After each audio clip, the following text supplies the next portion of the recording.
வணக்கம். நான் பாலச்சந்திரன் பேசுகிறேன்.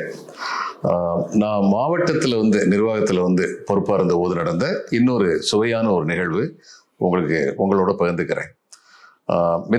மெதினிப்பூர்னு சொல்லி வங்கமொழியில் சொல்லுவோம். மிதினாப்பூருங்கிற மாவட்டத்தில் நான் மாவட்ட ஆட்சியராக இருந்தேன். இப்போ அந்த மாவட்டம் 3 மாவட்டங்களாகவோ 4 மாவட்டங்களாகவோ பிரிக்கப்பட்டு விட்டது. அந்நேரம் ஏறக்குறைய 15,000 ஸ்கொயர் கிலோமீட்டர் உள்ள ஒரு மாவட்டம். இந்தியாவுடைய லார்ஜஸ்ட் அக்ரிகல்ச்சரல் டிஸ்ட்ரிக்ட் அதுதான், மிதினாப்பூர் தான். அதனுடைய ஜனத்தொகை அந்நேரம் 84 லட்சம். அந்நேரம் இந்தியாவுடைய ஜனத்தொகை 84 கோடி. இப்போ அங்கே மாவட்ட ஆட்சியராக இருந்தபோது மொத்தம் 7 சப் கலெக்டர்ஸ் இருந்தாங்க. ஒரு மாவட்ட ஆட்சியர் கீழே 7 துணை ஆட்சியர் இருந்தாங்க. 7 ஜூரிஸ்டிக்ஷன், சப்டிவிஷனில் ஜூரிஸ்டிக்ஷன் இருந்தது. ஜர்கண்ட் அப்படின்னு சொல்லி ஜர்கிராம் அப்படிங்கிற சப்டிவிஷன் இருந்தது. அங்கே இருந்தவங்க சந்தால் அப்படிங்கிற பழங்குடியினர். இந்த ஜர்கண்ட் ஸ்டேட்னு ஒரு ஸ்டேட்டு பின்னாடி வந்தது. அந்த ஜர்கண்ட் ஸ்டேட்டுக்கு சொல்லுவாங்க, அதனுடைய மூலமே இந்த ஜர்கிராம் சப்டிவிஷன் இங்கேருந்து தான் சந்தால்ஸ் போனாங்கன்னு சொல்லி ஒரு கர்ண பரம்பரையாக ஒரு பேச்சு உண்டு. அப்போ அங்கே உள்ளவங்க பெரும்பாலும் மேற்கு வங்க சிபிஎம் பார்ட்டிக்கு எதிரானவர்களாக இருந்தாங்க. அந்த மக்கள் சந்தால் மக்கள் பெரும்பாலும் எதிரானவர்களாக இருந்தாங்க. அப்போ இந்த நிலையில் அங்கே நான் மாவட்ட ஆட்சியராக பொறுப்பேற்றுக்கிட்டதுக்கப்புறம் இந்த அவங்களுடைய லெஃப்ட் ஃப்ரண்ட் சொல்லுவேன், இடது முன்னணி, அவங்களுடைய முக்கியமான ஒரு டிக்ளேர்டு எலெக்ஷன் ப்ராமிஸ் என்னென்னா, நிலமற்ற ஏழை விவசாய தொழிலாளிகளுக்கு அரசு நிலத்தை நாங்கள் சொந்தமாக தருவோம் அப்படிங்கிறது. ஒரு காலத்தில் 1977 அவங்க பதவிக்கு வந்ததுக்கப்புறம் ஒரு வருஷத்தில் 1 லட்சம் ஏக்கர் நிலமெல்லாம் கொடுத்துருக்காங்க, டிஸ்ட்ரிபியூட் பண்ணியிருக்காங்க. அந்த ஒரு மாவட்டத்திலேருந்து கொடுத்துருக்காங்க. நான் 87 10 வருஷம் கழிச்சு நான் போனபோது பார்த்தேன், நான் ஜாயின் பண்ணுறதுக்கு முந்தி ஒரு 3-4 வருஷமாக வருஷத்துக்கு 2000 ஏக்கர், அந்த ஒரு வேகம் குறைஞ்சிருச்சு. 2000 ஏக்கர் கொடுத்துக்கிட்டு இருந்தாங்க. அப்போ நான் என்னுடைய இவற்றை ஹெட் தாசில்தார்ட்ட கேட்டேன், எத்தனை ஏக்கர் நிலம் இன்னும் டிஸ்ட்ரிபியூட் பண்ணுற மாதிரி இருக்குது? அவர் ஒரு 1.5 லட்சம்னாரு. நான் சொன்னேன், இதில் லிட்டிகேஷன் இல்லாமல், கோர்ட்டு கேஸ் இதெல்லாம் இல்லாமல் எத்தனை இருக்குது அப்படின்னு சொல்லி கேட்டேன்.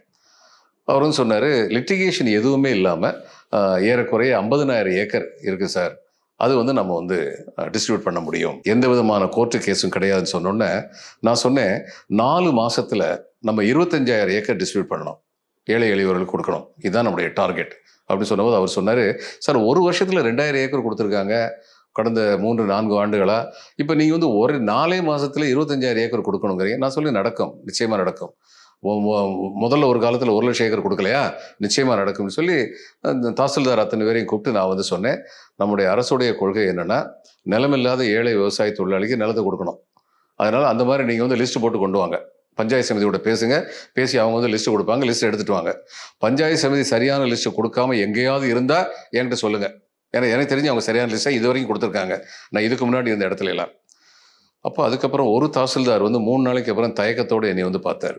பார்த்து என்கிட்ட சொன்னார், ஐயா ஒரு சின்ன சிக்கல் இருக்குது, நான் ஜர்கிராம் சப்டிவிஷனில் இருக்கேன். அங்கே இந்த சந்தால் பழங்குடி மக்கள் தான் பெரும்பாலும் விவசாயம் பண்ணுறாங்க. ஆனால் விவசாயம் முடிஞ்ச நேரத்தில் சில இடங்களில் ஆளுங்கட்சியை சேர்ந்தவங்க அக்கிரமமாக ஹார்வெஸ்ட் அறுவடை பண்ணிட்டு போயிடுறாங்க. இந்த உழுதவனுக்கு ஒன்றுமே கிடைக்காத நிலைமையாக இருக்குது. ஆனால் இந்த நிலைமை இன்னைக்கு தொடர்றதுக்கு காரணம் யாருக்குமே பட்டா கொடுக்காம இருக்கிறது தான். பட்டா கொடுக்குறதுன்னு சொல்லி நான் ஆரம்பித்தேன்னா உடனடியாக ஆளுங்கட்சியை சேர்ந்தவங்க என் பேருக்கு பட்டா கொடுன்னு சில பேர் கேட்பாங்க. அது நம்முடைய சட்டத்துக்கு புறம்பானது. ஆனால் அதை மீறி அவங்களுக்கு கொடுக்காம போயிட்டேன்னா எனக்கு ஆபத்து வரும், அந்த இடத்துல பணிபுரிகிறது சிரமமாக இருக்கும். அவர் ஒரு நேர்மையான அதிகாரி. அவர் சொன்னதெல்லாம் நான் கேட்டுட்டு சரி எனக்கு ஒரு 2-3 நாள் டைம் கொடுங்க, உங்களை மறுபடியும் நான் சந்திக்கிறேன். ஏன்னா ஒரு நல்ல காரியம் செய்யணும், சட்டப்படி செய்யணுங்கிறது எவ்வளோ முக்கியமோ அந்த அளவுக்கு முக்கியம். அதில் எத்தகைய இடர்பாடும் இல்லாமல், யாருக்கும் எத்தகைய இடர்பாடும் இல்லாமல் அதை செஞ்சு முடிக்கணுங்கிறது.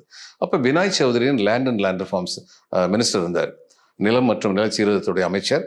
நம்ம ஊரில் அந்த காலத்தில் காமராஜை பற்றி பேசுவாங்களே, அது மாதிரி வெகு நேர்மையான ஒரு மனிதர், வெகு திறமையான ஒரு மனிதர். நான் அவரை போய் சந்தித்தேன். நான் சொன்னேன், ஐயா சந்தால்ஸ் இது வங்க மக்களுடைய அரசு, இதில் எங்களுக்கு நீதி கிடைக்காதுன்னு பரவலாக பேசிகிட்டு இருக்காங்க. உங்களுக்கு அவங்க ஓட்டு போடாத காரணம் இதுதான். இப்போ நான் பார்க்குறேன், அவங்க தான் பெரும்பாலும் நிலமில்லாத ஏழை விவசாய தொழிலாளியை அங்கே விவசாயம் பண்ணிகிட்டு இருக்காங்க. அவங்களுக்கு கொடுக்காம மற்றவங்க பேரில் பட்டா கொடுக்க முடியாது. உங்கள் கட்சிக்காரங்களை சில பேர் இது மாதிரி நிர்பந்தப்படுத்துகிறாங்க என்னுடைய தாசில்தாரை. அந்த மாதிரி என்னால் கொடுக்க முடியாது.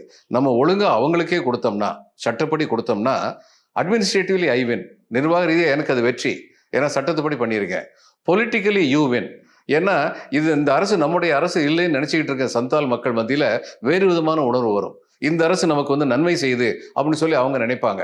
அதனால நான் வந்து சட்டப்படி செயல்புரியறதுக்கு நீங்க எனக்கு துணை புரியணும் அப்படின்னு சொல்லி கேட்டேன். வெகு நுண்மையான நுழைவுலம் கொண்ட அமைச்சர் வந்து என்கிட்ட சொன்னாரு அமைதியா. ஏன்னா நான் சொன்னது கொஞ்சம் அதிக பிரசங்கத்தனமான வார்த்தை.